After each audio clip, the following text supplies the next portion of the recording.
자, 두 번째 시간은 이제 지역 화폐를 살펴보겠습니다. 아까 또 얘기했지만, 이제 뭐 송파 사모녀 자살 사건부터 있었지. 어려우신 분들이 지역에 있어요. 근데 뭐 국가 보조금도 받지만, 이 국가 보조금이 이 현재 생활을 하는 데 있어서 턱없이 부족하고, 그럼 이분들이 계속 이제 부족하여 이제 어려운 삶을 이제 살고 있으면서 이분들이 어떻게 도와줄 것인가? 국가는 국가의 보조금인데 다 한 거고, 그러니까 지역 주민 스스로가 이분들을 도와준다는 거죠. 그래서 상생입니다. 이분들도 또 지역 주민을 도와주고, 그러니까 이 지역 화폐는 여러분들 뭐 군산 뭐 지역 화폐 가지고 이제 지자체에서 발행하는 것으로 이제 생각하고 있는데, 원래 이제 지역 화폐는 국가나, 그러니까 정부나 뭐 시나 군에서 발행하는 지역 화폐의 그런 뜻은 이제 최근에 와서 이제 등장하는 개념이고, 실질적으로의 지역 화폐라는 것은 마을 단위나 그 지역 중심으로서 그 주민들이 스스로 화폐를 만들어 가지고 그것을 운영하는 것이 바로 지역 화폐입니다. 그러니까 법정 화폐가 아니죠. 그리고 관에서 개입하지를 않는 것이고, 주민들 스스로가 이제 그 화폐를 만들어 가서 마을 그 지역 단위에서 운영하는 것이 지역 화폐입니다. 그래서 여러분들 제가 지금 하는 말이 아직도 이해는 못 하겠지만 조금 이제 들어가면은 이해를 하시게 됩니다. 그래서 하여튼 이 세모녀에서 분들이 이제 어려워지니까 지역적으로 화폐를 만들어 가지고 그분들이 그 화폐를 받아 가지고 그 화폐를 가지고 물건을 사는 거죠. 이게 바로 지역 화폐입니다. 뭐 빵도 사고 우유도 사고 그런 걸 물건을 사는 거죠. 그래서 그렇다고 이 지역 화폐를 이분들한테 그냥 무료로 주냐? 그건 아니죠. 이분들도 어떠한 것에 자기가 갖고 있는 어떠한 재능이나 자산들을 그 지역에 주고서 그 지역 화폐를 사야죠. 그죠? 그러니까 우리가 일을 하면은 급여를 받듯이 그분들도 이런 자기의 물건을 팔든가 아니면은 재능 기부를 통해서 뭐 돌봄 노동을 통해서 이런 그 지역 화폐를 얻고, 뭐 산다는 개념보다는 얻고 그 얻은 지역 화폐를 가지고서 빵과 우유를 사는 거죠. 그래서 뭐 가게에서 그 지역 화폐도 또 받아줘야 되고, 그죠? 그리고 가게는 그 지역 화폐를 뭐 다시 법정 화폐로 환전할 수 있는 것이 바로 이제 그 미국의 이사카 그 지역 화폐고, 호주의 레츠는 이제 그대로 계속 운용되는 겁니다. 이제 그렇게 보시면 여러분들이 이해하시면 되겠습니다. 그래서 우리가 지금 지역 화폐 그러면은 뭐 지자체나 뭐 그다음에 뭐 국가에서 발행하는 이러한 화폐가 아니고 주민 스스로가 만든 화폐다, 이렇게 여러분들이 이해하시면 되겠습니다. 자, 지방자치단체나 지역 공동체가 해당 지역에서만 유통 가능하도록 발행한 민간 화폐인 지역 화폐는 법정 화폐와 달리 지역에서 자체적으로 발행해 유통하는 보안 화폐의 하나이다. 그렇죠? 뭐 만약 군산의 지역 화폐가 제가 뭔 이름을 모르겠습니다. 죄송합니다. 또 군산 지역 화폐를 누가 뭐 전주 가서 사용할 수가 없는 거 아닙니까? 그러니까 그 지역에서만 이용되는 지역 화폐이기 때문에 법정 화폐와는 다르다. 그래서 그 보안 화폐가 통용되는 경제 방식 전체를 말하기도 하고, 목적과 형태에 따라서 다양한 방식과 유형으로 만들어진다. 아까도 얘기했지만 지역 화폐가 처음에는 그러니까 주민이 스스로 화폐를 만드는 거예요. 그리고 그 지역 주민들이 거기에 대한 회원들이 서로 그 화폐를 공용해서 쓰는 거예요.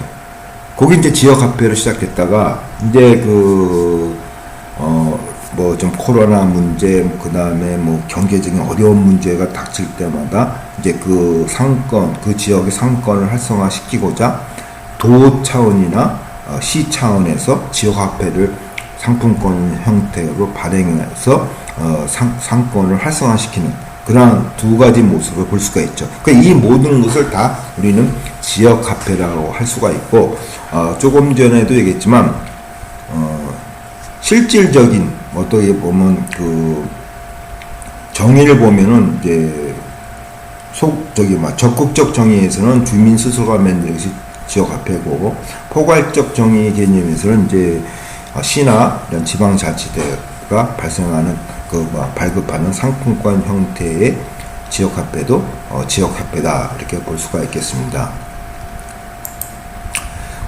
지역화폐의 발행은 대개 구성원 간의 상호 신뢰를 바탕으로 지역 공동체 활성화와 지역 차원의 문화 창출을 목표로 기획된다. 시나 군에서 발급해주는 상품권 형태의 지역화폐는 당연히 시군에서 보장해주니까 신뢰 문제에 큰 문제는 없지만, 주민 간이 만든 이 지역화폐, 그렇죠? 주민들끼리 만드는 화폐죠. 이 주민들 간이 만든 지역화폐는 상호 신뢰, 그러니까 상호 신뢰가 없으면 전적으로 이 지역화폐가 운영될 수가 없습니다. 그래서 이 사회적 자본이 아주 신뢰가 상당히 중심적으로 이루어지고 있고, 저출산, 고령화, 저성장, 장기 침체, 소비성 역량 하단과 내수시장 침체 상황의 지역 경제를 활성화하기 위해 도입됐으며, 그래서 지금 얘기하는 거는 이제 시군들이 이런 내수시장, 지역의 내수시장 침체 상황에서 지역을 화폐하는 거고, 그 밖에 지역적 재난 상황 등 경제 위기를 위한 정책적 목적으로도 발행된다고 우리가 볼 수가 있겠습니다. 지역화폐는 제일 먼저 1820년대 영국의 사회개혁했던 로버트 오웬이 노동 바우처라는 에서 그 원형을 찾아볼 수가 있다. 여러분 이제 바우처 개념을 알죠? 바우처 개념이라는 것은 이제 우리가 현금 지급하고 달리게 이제 바우처 하나의 어떤 증서를 지급해 주죠. 지금 아동복지에서 이게 현금 급여가 있고, 그 다음에 바우처가 있죠. 그래서 이제 물건을 현금 급여라는 것은 이제 그걸 가지고 여러 가지 물건을 살 수 있지만, 바우처는 그 물건만 살 수가 있죠. 그래서 현금 급여와 바우처의 차이점이 있죠. 그래서 협동조합적 생산과 소비를 바탕으로 한 공동체 구성원 간의 신용 증서를 제한하여 지불 수단을 삼았다. 개별 노동 시간을 가치 산정의 기준으로 삼은 이 노동 바우처는 후에 화폐 형태로 발전됐고, 이 화폐가 시간 기반 화폐의 시초라고 여겨졌고, 일정 지역의 공동체에 기반을 한다는 점에서 지역 화폐의 원형이라고도 간주되고 있다. 그래서 이제 오웬의 노동 바우처가 바로 지역 화폐의 시초라고 이렇게 여러분들은 이해하시면 되겠습니다. 자, 한국의 지역 화폐는 잠시 보면은 2000년도 중반부터 지역 상품의 한 유형이라고 볼 수 있는 지역 상품권이 도입이 활발하게 추진되었다. 경기도 성남시에서는 2006년부터 성남사랑 상품권이라는 지역 상품권을 도입한 이래 아동수당, 청년배당 등을 지원한 정책수단으로 활용된다. 그러니까 이 지역 상품권 제도는 2018년까지 전국 시도에 활발하게 전파돼서 벤치마킹 됐죠. 여러 단체에서 이제 하고 있고, 이제 이건 이제 제가 여러분들 소개하는 것은 우리나라의 지역 화폐가 한바 매치돼 있다 우리가 소개를 하겠지만, 이런 주민 자율성의 지역 화폐의 활동이 조금 저희 나라는 이제 열악하고 이제 큰 문제다. 그래서 이제 시군 그다음에 도 자체에서 이런 지역 상품권이 지역 화폐에 다 있냐 이러한 것이라에 대한 문제점을 제가 지적하고자 이렇게 한국의 지역 화폐를 시에서 발행하고 있는 것으로 이제 설명하고 있습니다. 경기도에서는 2019년도부터 지역 화폐를 발행했다. 그래서 지역 경제 활성화에 31개 시군에서 발행 사용하며 여러 군데에서 사용하고 있다 이렇게 이제 보시면 되겠습니다. 자, 외국의 지역 화폐와 우리나라의 지역 화폐를 이제 보는 것으로 이 주차 시간을 마치겠습니다. 자, 호주 레츠, 이제 아까 지역 화폐 원전은 로버트 오웬의 노동 바우처고, 이제 현대에 들어오면서 지역 화폐 시장은 이제 호주 레츠라는 그러한 퀴즐랜드 멜라니시에서 지역 화폐가 한 것으로 우리가 볼 수가 생각하시면 되겠습니다. 그래서 예를 들어서 이제 호주 레츠는 글쎄 이게 스프링 여기 있죠. 레츠 로컬 익스체인지 앤드 트레이딩 시스템. 그래서 약자로 레츠라고 합니다. 그래서 이 레츠를 보면은 자 레츠 회원이 이제 모집을 해요. 그래서 뭐 만약에 죄송합니다. 군산시는 나운동 분이 몰리기 때문에 나운동에 뭐 한 사시는 분, 아니 군산시 전체에 사시는 분들이 회원, 거기 이제 지역성이니까 이제 나운동을 중심으로 해서 이제 뭐 한 300명이 뭐 회원을 모집했다고, 요 회원들끼리 운영되는 거예요. 300명끼리. 그래서 자 예를 들어 가지고 자 군산에 나운동에 사시는 할머니가 그 300명 회원 소식지가 매일 발급되고 매일 인터넷으로 나가요. 그 소식지에 올려요. 그래서 나는 아이를 돌볼 수 있고 환자의 맞벌이가 될 수가 있다는 내용의 서비스 광고를 내면은 그 할머니의 광고를 본 회원이 그 할머니를 고용하는 거예요. 그래서 가정부들 연락이 오면 할머니는 그 봉사활동으로서 레츠라는 지역 화폐를 받고 통장에 차곡차곡 쌓이고 그 쌓인 통장으로 가가지고 가게에서 빵과 우유를 사먹는 게예요. 이게 바로 호주 레츠입니다. 이해하시겠죠? 그래서 300명이 모여가지고 품앗이죠? 그죠? 품앗이 해가지고 이 300명의 회원은 뭐 이렇게 할머니처럼 도 있고 당연하게 슈퍼마켓 아저씨도 있어야 되고 그 다음에 뭐 기타 등등 다 있으셔야 되죠. 그래서 그 회원들이 가진 서로 품앗이로서 주고받은 그 레츠라는 지역 화폐를 가지고 서로 빵도 사고 뭐 되는 기부도, 할머니가 와서 뭐 그 맞벌이가 되면은 법정 화폐 대신 그 지역 화폐 레츠를 지급해주고 그 할머니는 그 지역 화폐를 쌓여주는 거고 이렇게 되는 거죠. 근데 이제 이게 바로 이제 호주 레츠의 그 현대 지역 화폐의 최초의 시작이라고 여러분은 이해하시면 되겠습니다. 그래서 좀 자세히 보면 83년도 캐나다 밴쿠버의 조그만 섬마을 코모스 밸리에서는 그 공군 기지 이전과 목재 사업 침체로 실업률이 그 18%까지 올랐다. 지역 주민이었던 컴퓨터 프로그래머 마이클 클리트는 중앙 집권화된 통화 제도 없이 서로의 필요를 채워줄 수 있는 새로운 아이디어를 들었다. 그래서 지역의 니즈를 충족시킬 수 있는 그들만의 화폐를 만들고 이들을 사용하게 한 시스템을 개발하는 것이 바로 레츠 타임 달러이다. 그러니까 호주에 시작했던 레츠가 이제 캐나다로서도 이제 벤치마킹 돼가지고 그래서 이때 미국과 캐나다의 레츠는 이제 타임 달러로도 운영되고 있습니다. 그래서 타임 달러라고 해가지고 지금과 똑같은 형식이에요. 뭐 한 300-400명 회원들이 같이 그 300-400명만 사용될 수 있는 지역 화폐를 가지고 서로니 법정 화폐에 관계없이 서로니 주거니 받거니 하면서 서로 더불어 사는 거죠. 여러분도 생각해 보세요. 아까 그 성파에 그런 분들이, 어려우신 분들이 할머니처럼 재능 기부를 할 수가 있어요. 돌봄도 할 수가 있고, 그 다음에 뭐 아이들 육아도 봐줄 수도 있고, 그러면 이분들은 그 광고에 올리고 나는 이렇게 할 수가 있다. 그러면 맞벌이 부부들은 어떻게 돼요? 그분을 한테 맡기고, 그리고 맞벌이 부부는 법정화폐를 지불하는 것이 아니라 자기가 갖고 있던 레츠, 미국과 캐나다는 이제 타임 달러죠. 타임 달러를 주고, 그 타임 달러를 받은 송파 할머니는 슈퍼마켓 레츠 회원을 해가지고 그걸 주고 또 빵과 우유 사고, 그러면서 이렇게 계속 순환적으로 들어가는 거죠. 그렇기 때문에 이 레츠는 우리가 보통 자원봉사자 개념에서 볼 때 우리가 보통 자원봉사자의 개념, 봉사자가 있고 자원 받으시는 분들 있잖아요. 그러니까 어려우신 분들은 봉사만 받잖아요.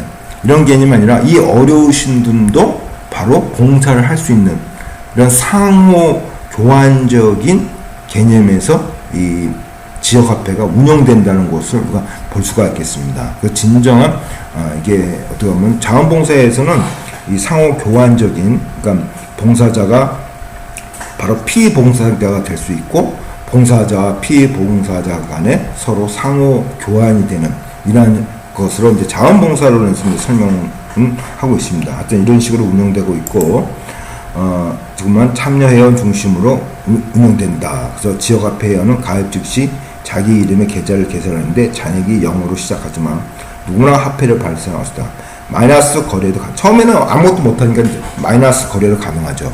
거래 내역 당사자에 대한 정확한 기록과 완전한 공개가 이루어져 부채가 많은 사람은 기피의 대상이 된다. 그 레츠는 현대판 품앗이며 물물 교환 운동이다. 이게 계속 운영되는 거예요. 레츠는요. 그죠? 계속 운영되고 있기 때문에, 그러니까 이제 이것이 이제 계속 이렇게 이런 식으로 운영되니까 그 레츠 화폐를 많이 가진 사람들은 또 계속 써야 되고, 그렇지만 한편으로는 이게 좀 법정 화폐로 좀 이렇게 바꿀 수 있는 방법이 없을까?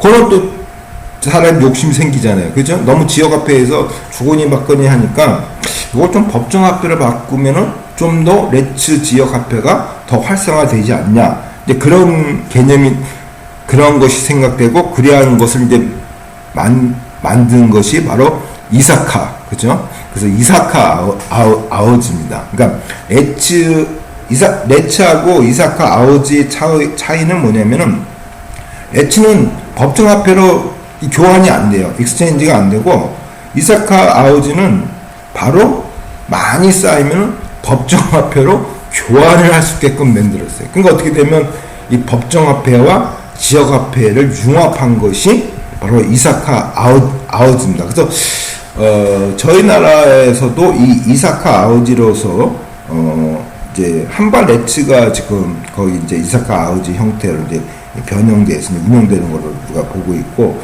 그 다음에 이제 레츠 개념은 어떻게 보면 이게 이제 마일리지, 그러니까 자원봉사의 마일리지, 그러니까 노원구가 그렇게 운영하고 있어요. 노원구가 이제 마일리지가 쌓이면은, 마일리지가 많이 자원봉사를 하면은 이제 노원구는 자원봉사를 하면 그 나름대로의 자원봉사에 대한 뭐 마일리지를 측정해요. 50, 15, 20 막 측정되는데, 이것이 다 쌓인 다음에 그냥 자원봉사지만 아무것도 할 수가 없잖아요. 그냥 마일리지만 쌓이는 거죠.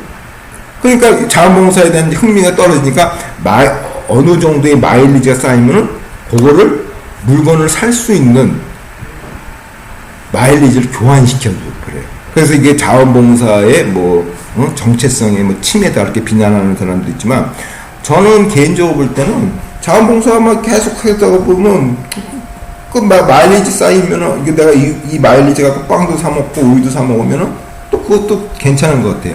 이런 식으로 레츠에서 법정화폐로 못 가니까 그 회원들은 운영되니까, 이게 이 조그만 사회고 상호 신뢰가 좀 강한 지역에서는 이것이 운영되지만, 저희 나라의 현 시점에서 죄송한 말이지만 저희 나라는 신자유주의가 팽배한 그 사회고 적자 생존이고, 그러니까 저 아침에 이런 말씀드려서 죄송하지만 어려운 사회예요. 더불어 사는 사회가 아니라 내가 타자를 이겨야만이 내가 올라갈 수 있는 사회이고, 그런 사회로 구조로 갔기 때문에 우리나라같이 이러한 사회에서는 마일리지가 쌓이면 뭐예요? 법정화폐로 가는 게 중요해요. 그러니까 저희 나라 같은 이런 상황 속에서는 죄송합니다.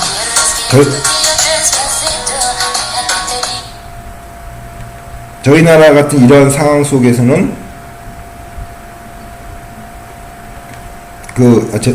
죄송합니다.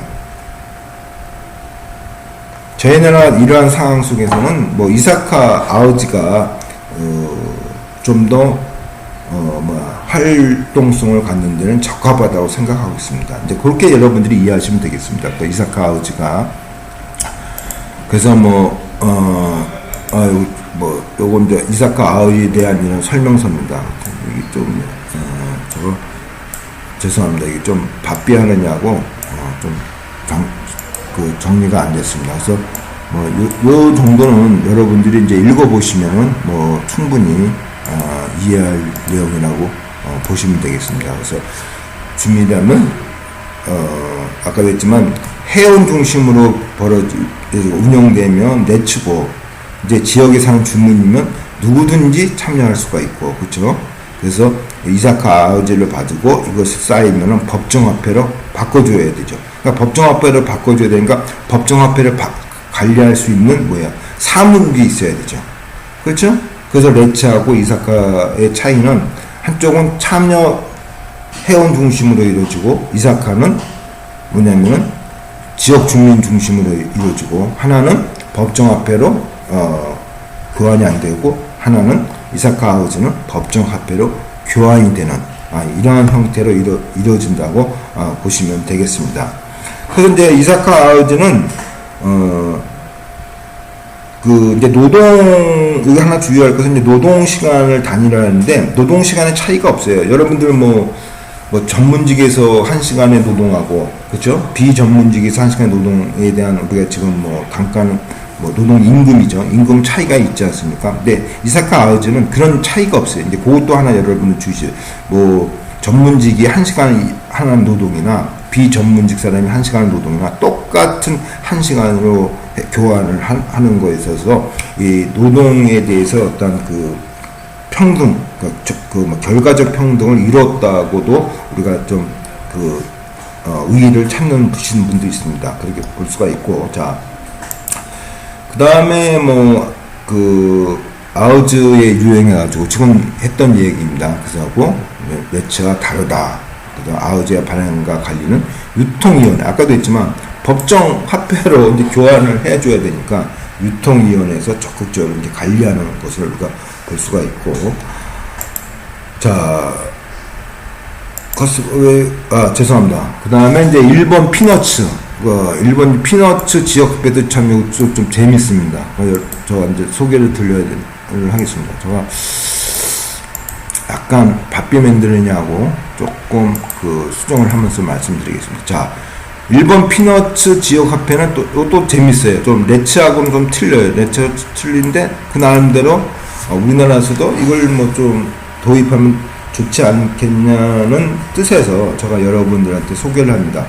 죽어가던 골목길에 1999년 지역화폐 피너츠가 이제 땅콩이죠. 도입되면서. 왜냐하면 이 도입한 게 일본 군 이름을 까먹었는데 거기에 땅콩이 많이 재배되는 곳이에요. 그래서 상황이 달라졌다. 피너츠 클럽에 가입한 주민들은 물건을 5에서 10% 싸게 사고 할인된 금액은 피너츠 화폐로 적립되고 정기적으로 그 가게에 가서 지역의 봉사활동을 하면서 갚아나간다. 자, 이 말은 뭐냐면, 자, 여기 이렇게 주민들이 채소를 싼 값에 구입하는데 채소 농가의 잡초를 뽑는 일을 돕거나 미용실에서 저렴한 머리를 자른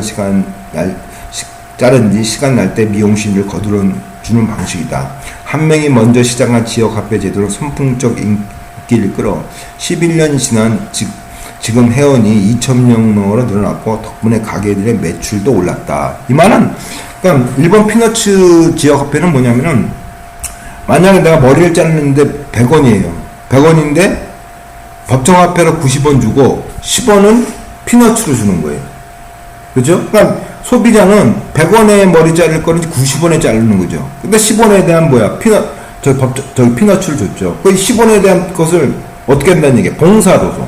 그죠? 여기 난 시간이 날 때 미용실 가서 일도 하고 또 다른 데서 봉사를 하면서 받은 10원에 대한 피너츠를 다른 데서 지역사회에 봉사하는 것으로서 이제 10원에 대한 할인받은 10원에 대한 것을 교환을 하는 겁니다. 상당히 제가 볼 때는 우리나라에서도 이걸 한번 도입했으면은 제가 우리나라에서 하고 있는 데는 제가 있다고는 들었지만 제가 어디서 하고 있는지 좀 정확히는 모르겠습니다. 그래서 일본 피너츠 해가지고 그래서 예를 들어 나운동에 피너츠 화폐를 만들어 가지고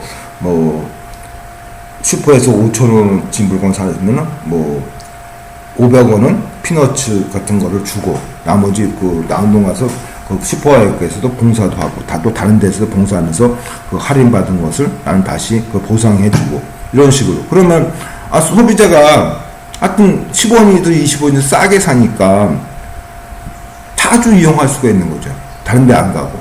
그렇죠? 그런 식으로 하는 거예요. 이게 말하기 일본 피너츠입니다. 그래서 여러분들도 일본 피너츠 사업을 한번 벤치마킹 해가지고 한번 시범적으로 운영하는 것도 뭐 저는 괜찮다고 생각하고 있습니다.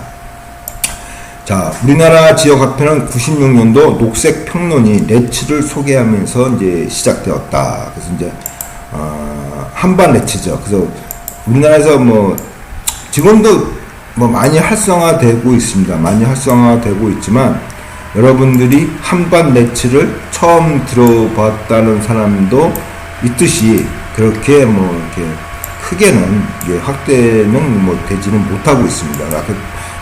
그래서 좀 안타까운, 아까도 했지만 우리나라 지역화폐가 너무 관 위주로서 운영되기 때문에 이러한 그 주민 자율에 의한 지역화폐가 상당히 열악하다는 것도 또한 볼 수가 있습니다. 그래서 이 한반 엣지는 이제 두루라는 개념으로서 이제 회원들의 그 이용하고 있고 지금도 뭐 홈페이지 보면은 계속 운영하고 있습니다. 그래서 여러분들이 한반 엣지를 한번 홈페이지를 보시면 다 이해하시고 이제 홈페이지를 제가 이렇게 약간 그 조금 크게 확대하면 요게 뭐 한파 운영 렛지 운영 원칙 거래 시 회원의 동의가 필요합니다. 거래의 모든 책임은 기본적으로 회원에 있습니다. 거래 내용은 전체 회원에게 공개됩니다. 아까도 했지만 호주 렛츠처럼 서로 주거니 받거니 하는 거죠. 그래서 거래 내용은 계정에 플러스 마이너스로 기록됩니다. 그래서 이것이 이제 그러니까 법정화폐로 교환된다 그러면은 이제 이사카 같은 이사카 형식으로 이루어지는 거고 우리나라 그래서 한반 엣지도 요 이사카 요 형식으로서 이제 이사카 아우지죠. 요 형식으로서 또 변형을 가지려고는 있다고 이렇게 이야기하고 있습니다. 하여튼 그런 거 볼 수가 있고 하여튼 결론적으로 이 지금 우리나라 지역화폐의 그 문제점이 뭐냐? 저 지금 전에 얘기했던 대로 국내에서 현재 추진되고 있는 지역통합도의 주요한 또 다른 문제점, 비록 일부긴 하지만 지방정부가 직접 추진체제가 되고 있다는 사실이다. 그렇죠? 상품권 형태로. 우리들은 지금 지역 주민의 기초적인 삶의 자율성을 박탈당하고 관청과 시장의 근본적 왜곡되어 서는 생활세계의 식민지화가 너무 깊숙이 진행된 사회 속에서 살고 있다. 요거 이제 여러분들 어려워요. 요거 이제 토론 주제입니다. 생활세계의 식민지화. 생활세 식민지화. 이게 이제 무슨 말이냐. 공부하셔야 돼요. 안 가르쳐 주겠습니다. 생활세계 식민지화가. 관에, 지역 주민이 하는 것을 관에서 직접 항하는 것이 바로 유리겐 하버바스의 생활세계의 식민지화입니다. 그래서 너무 국가가 너무 깊게 관여하는 거예요.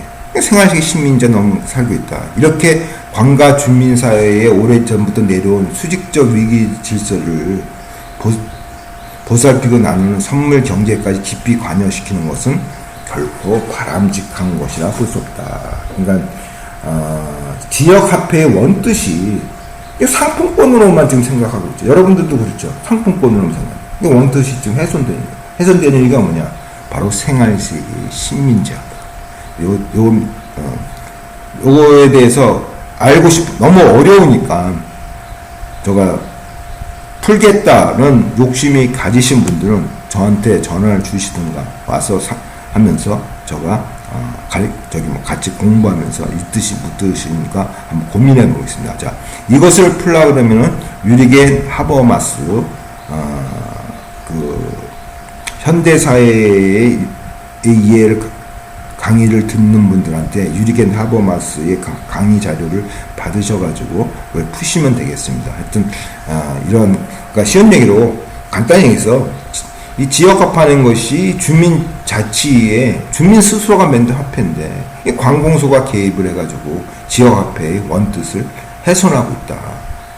그러니까 주민 스스로 모든 것을 다 주민 스스로 하는 것이 이 4차 산업혁명에서 아주 중요한 것인데 우리나라는 어떻게 된다는 얘기예요. 자꾸만 관공서가 개입을 한다는 얘기예요. 그러니까 주민들이 스스로 할 수 있는 역량이 자꾸만 훼손된다는 얘기예요. 다 국가한테 의지하고 국가한테 해결하려고 하고 그러한 모습. 이것이 짧게는 좋지요. 뭐 지역화폐 상품권 나와가지고 활성화도 좋지만 넓게 볼 때는 대한민국이 뭐 100년 살고 끝나는 국가 아닌잖아요. 넓게 볼 때는 상당한 문제가 있는 정책 중에 하나라는 것을 얘기하면서 이번 시간을 마치겠습니다. 네, 수고하셨습니다.